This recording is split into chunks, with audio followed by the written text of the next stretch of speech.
বর্তমানে রাজ্যের স্বাস্থ্য বিভাগে ২৫ জন অপটোমেট্রিস্ট এবং জাতীয় স্বাস্থ্য মিশনে আরও ২৫ জন অপথলমিক অ্যাসিস্ট্যান্ট কর্মরত আছেন। কিন্তু বিশ্ব স্বাস্থ্য সংস্থার নিয়ম অনুযায়ী প্রতি ২০,০০০ জনগণের জন্য আনুপাতিক হারে একজন করে অপটোমেট্রিস্ট দরকার। এই নিয়ম অনুযায়ী ত্রিপুরা রাজ্যে মোট জনসংখ্যার আনুপাতিক হিসেবে আনুমানিক ২০০ জন সরকারি অপটোমেট্রিস্ট কর্মী প্রয়োজন, কিন্তু বর্তমানে কর্মরত আছেন মাত্র ২৫ জন কর্মী। এক্ষেত্রে ঘাটতি রয়ে গেছে আরও ১৭৫ জন কর্মীর।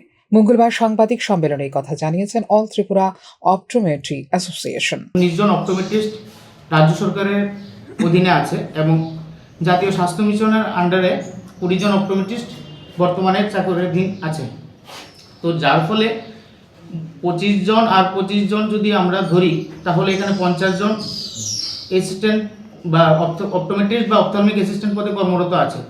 কিন্তু আমরা যদি ওয়ার্ল্ড হেলথ অর্গানাইজেশনের যে ডাটাটা আছে ওটা যদি ধরি, প্রতি ২০,০০০ জনে একজন অপটোমেট্রিস্টের দরকার।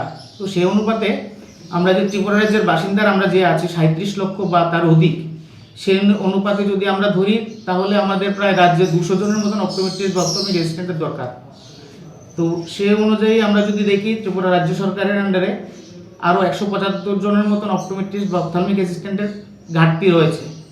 তো তার জন্য মোট ২০০টি অপটোমেট্রিস্ট, ৫০টি সিনিয়র অপটোমেট্রিস্ট এবং ২০টি অপটোমেট্রি অফিসারের পদ তৈরি করে অবিলম্বে যেন নিয়োগ করার ব্যবস্থা করা হয়, তার জন্য আবেদন জানানো হয়েছে সংগঠনের পক্ষ থেকে।